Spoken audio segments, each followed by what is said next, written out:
Hello and welcome to WJTS in Form. I'm your host, Bill Potter. The month of March was Disability Awareness Month. Now, really every month should be Disability Awareness Month, and we're going to find out about that and why you should become aware in this edition of Inform. Joining us in the studio is Kelly Mitchell. Kelly is the CEO. She is the big boss at SIRS, Southern Indiana Resource Solutions. And also we have with us Mary James, who is the marketing director for SIRS, or Southern Indiana Resource Solutions Incorporated. Correct. I always know it as SIRS. Yeah. Ladies, welcome Yeah. to the show. Thank you for having us. Let's find out, first of all, a little bit about SIRS. What is it that you do? Well, in a nutshell, that's a real open-ended, I'll do the open-ended. Basically, what we do is we provide services for people with developmental disabilities. And then Kelly, you can go into some of a quick summary of services. I'll be brief. We've been around for 45 years, and we do want to talk a little bit about that today. Okay. We're celebrating 45 years of service in our community. We do focus on services to people with developmental disabilities. And really, our goal is that people with disabilities would get equal opportunities to be involved in their community, whether it's through work, play, or living. You said developmental disability? Yes, our particular focus is developmental disabilities. Yeah. What is that? A developmental disability is one that occurs at birth or prior to the age of 22. Oftentimes people are familiar with conditions like cerebral palsy, Down syndrome, other types of learning disabilities, autism, those things that intellectually impair function for the individual. Okay, and you're in the middle of your 45th year. Yes. I Yes, guess we are. Almost toward the end of your 45th year. Been around. Okay, so you've been having an anniversary and you've been trying to get people more aware. Correct. Okay. We have. Mary, do you want to talk a little bit about what we did this past fall as far as our annual meeting and our special presentation? Yeah, we had a wonderful presentation by Handicap This. It is a gentleman who has cerebral palsy, and he has a gentleman who works with him, and they bonded, and they came out and decided to bring more awareness to the average public, and they did that by doing a comedy show, basically, and they I don't want to say they make light of having a disability, but they bring it into a perspective that everybody else can understand. So it was a wonderful, wonderful presentation. Humor is a great way to teach lessons. It is. It really was. It challenged a lot of the audience's perceptions about individuals with disabilities, and particularly developmental disabilities. And it also let the audience know that it's okay to note that people with disabilities make mistakes, that they also laugh at themselves, and it's okay to laugh with them. Yeah. So March was the Disability Awareness Month. So you have awareness, you're getting people aware, but you're hoping that leads to action. What sort of action do you want people to take away from an Awareness Month? Go ahead.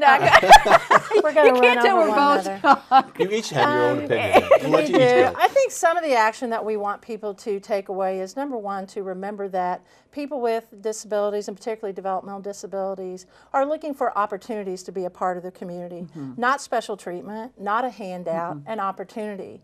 And that we want to break down some of those old stereotypes about what it means to have a disability. And I think the number one takeaway for me is to remember first that a person with a disability is just that, a person first. Okay, Mary? Well, I will read. Everything she said is exactly what I would have said, but I want to read to you what the Governor's Planning Council has for their promotion of March's Disability Awareness Month. And it is just so insightful. When sight is measured by one's vision of the future, when mobility is defined as putting words into action, when it takes nothing special to meet special needs, then we will transition the community of our dreams. Wow. I know, isn't it amazing? That's all great. that's all they're asking, is they want a level playing field. Just the same as you and I, they want to be able to go to the grocery store and buy their Twinkies or whatever it is they want. They want to be able to go to the bank and shop. They just want the same life that you and I have, and be able to make mistakes and fail and achieve. That's it. It's that simple. What can the public do? The average Joe out there, the average person, what are little things that they can do that can make a difference, or big things that they can do to help CSRS do the good work that you do? One of the things that I could say that if you see a person with a disability, you don't have to shy away. Just have a conversation with them, just like you would anybody else you meet on the street. Shake their hand. If they're a person that has only one arm, extend your hand like you would anybody else. They'll adjust. So those are a couple of mine. I think a small way is just that.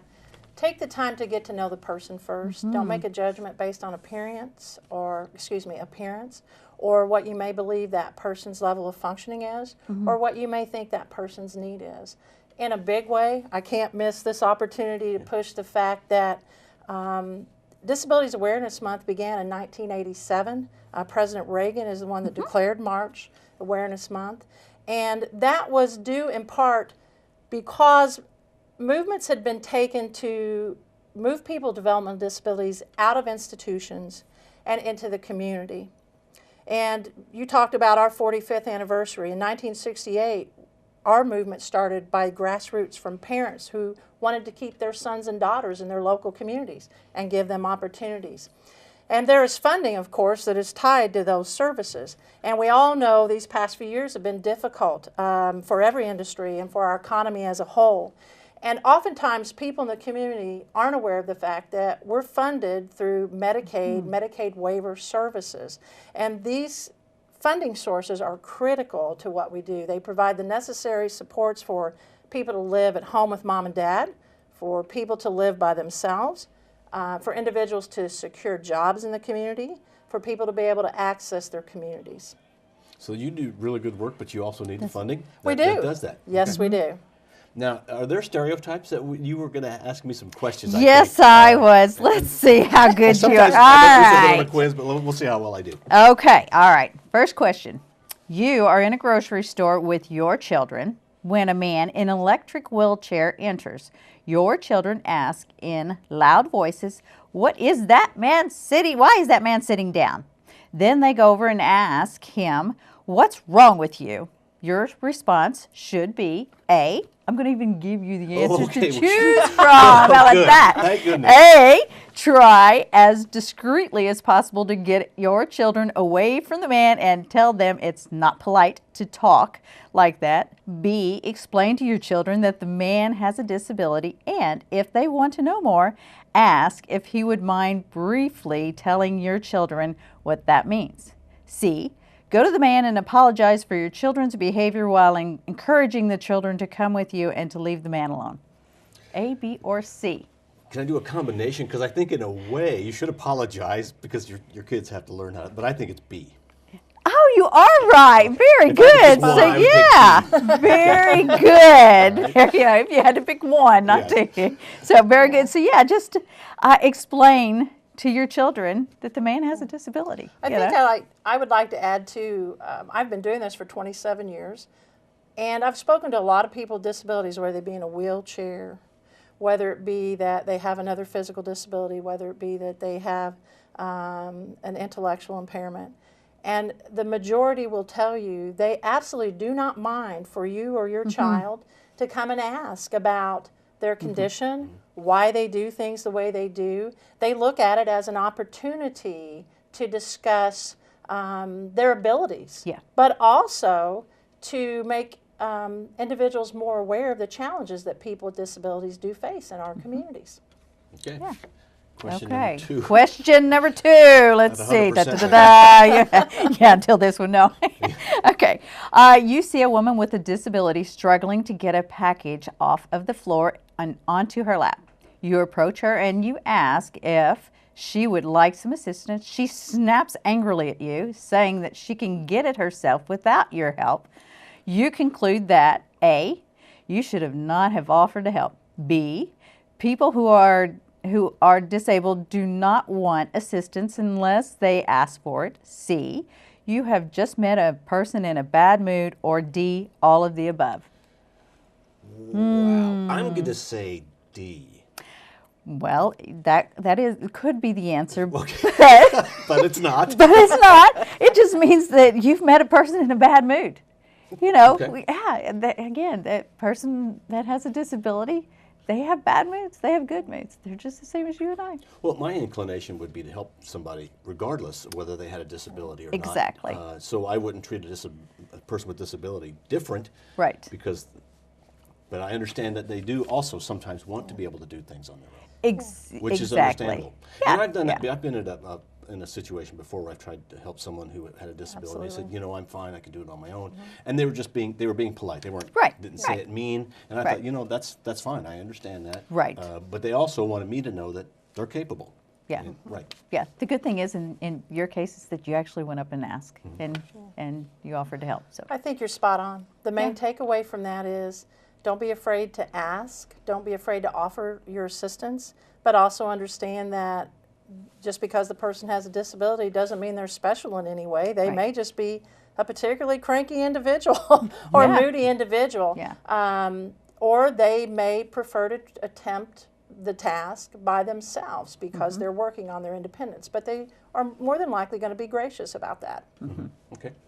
all right. Are you ready for the last and One final more? question? 50%. One more. All right. I got a C right now. That's right. After explaining a complex point, you turn to your coworkers and say, "Do you see what I mean?" As soon as the words are out of your mouth, you wonder if it was inappropriate to use that phrase since one of the people you are talking to is blind. As you point this out, at this point you should A, apologizing for choosing an inappropriate phrase and continue with the conversation, avoiding all future use of such phrases. B, continue with the conversation without commenting on having used the word see so as not to embarrass your coworker, but make a note to yourself to avoid using the word see around a person who is blind again.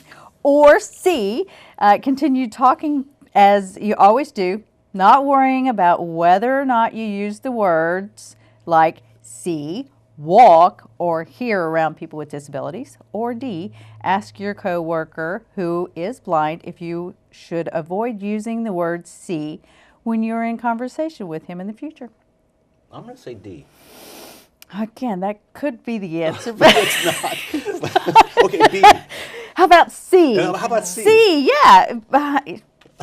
But you know, I have to add, I really think D would not be inappropriate Exactly. with C.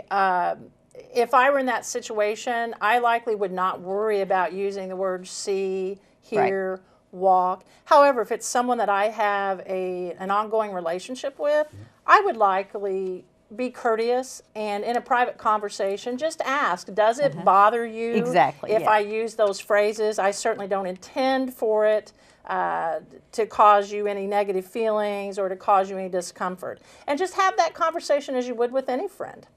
Well, I think that's the whole point of the way these questions are. So I don't think you were Yeah, wrong. there's- Yeah. Well, good. Yeah. So, what, So I had a again- B plus maybe? Yeah, B I think you minus? got a plus. I think Not you bad, did not well. bad. Well, ladies, thanks for coming in and talking. Is there anything else that you'd like to add about, well, I know we're past Disabilities Month, but every month people should be thinking of disability, people with disability, and how to make their life better and to help them, but to understand that they're regular people, just like you and I. Yes. Yeah. I think that's it. If we could just close with that, focus on really every month should be about this awareness and that individuals with disabilities are just people. They're your neighbors. They're living next to you. They're your coworkers.